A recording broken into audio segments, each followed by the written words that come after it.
שלום מורים, אנחנו דיברנו היום בקצרה, נקודה אחת קטנה, לגבי ישיבות פדגוגיות זה נקרא, במחצית, בסוף שנה.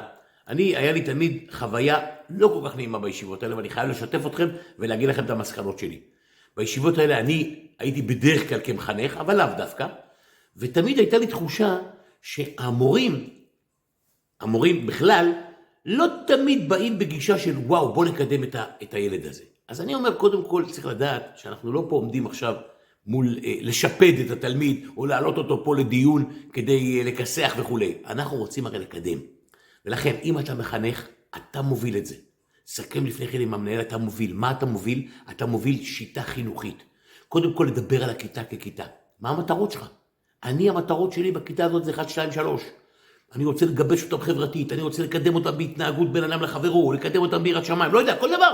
אתה אומר את זה למורים, ואתה אומר איך אתה עושה את זה, כן? תמיד תזכרו, הערה בסוגריים אני אומר, שלמחנך הרבה יותר קל במשמעת מאשר למורים. והמורים תמיד יכולים לבוא אליו בטענות, מה? אצלך הם בסדר, אבל אצלנו עושים בעיות. נכון, צריך להקשיב למורים לטענה הזאת. זו טענה שהיא נכונה, כי למחנך יותר קל, הוא איתם 5 או 10 או 15 שעות בשבוע, והמורים שעה אחת, והם משגעים אותו, לפעמים זה אחרי צהריים. אבל לא יכול להיות שהם ינהלו את השיח בישיבת המורים. למה אני אומר ינהלו את השיח? הרבה פעמים מורה רוצה להגיד על תלמיד שהוא בעייתי. הוא לא לומד, הוא מפריע. אומר את זה המורה, ואז עוד כמה מורים אומרים, וואו, בוא'נה, הוא צודק, גם לי הוא עושה בעיות.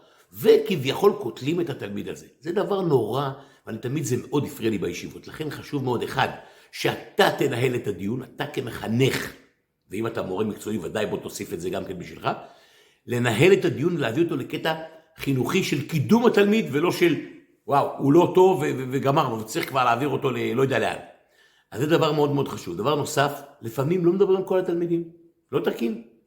למה? כי אלה טובים, ואז יש רושם לך כמחנך, שבעצם מדברים רק על 15 תלמידים שלך, וכולם בעייתיים. אני רוצה שידברו על כולם, גם אם זה יהיה קצר.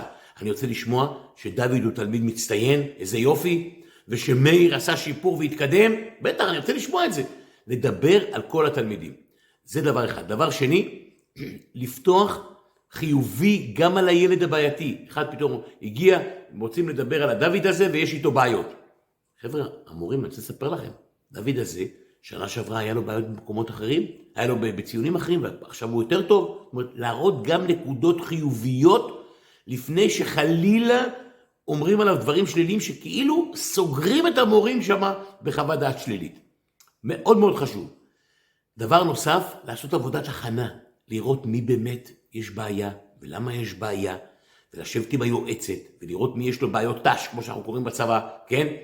פה בעיה עם ההורים, פה בעיה עם החברים, ולהכין את זה כבר. כשאתה בא למורים כמחנך, ואתה אומר, חבר'ה, לבחור הזה והזה, אני מתאר לעצמי שחלקכם התמודדתי בבעיית משמעת איתו, יש בעיות, יש בעיה בבית, יש בעיה בחברים, מה עושים? זאת אומרת, לא לתלוש את הדבר הזה, הוא עולם ומלואו אותו תלמיד, צריך לדבר על זה באופן כללי, ולכן חשוב מאוד להתכונן לישיבות האלה, ולדבר על הצעות קונקרטיות, איך מקדמים אותם. לפעמים הישיבות האלה, עוד פעם, יכול להיות שזו תחושה שלי, הייתי תמיד יוצא בתחושה, שרוצים לבוא מהר לימור ולהגיד, זה לא לומד, זה לא לומד, זה לא לומד. אין איזה מטרה חינוכית, עוד פעם, יכול להיות שאני מגזים.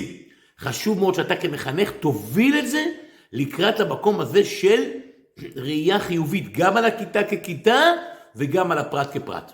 שיהיה לנו הרבה בהצלחה.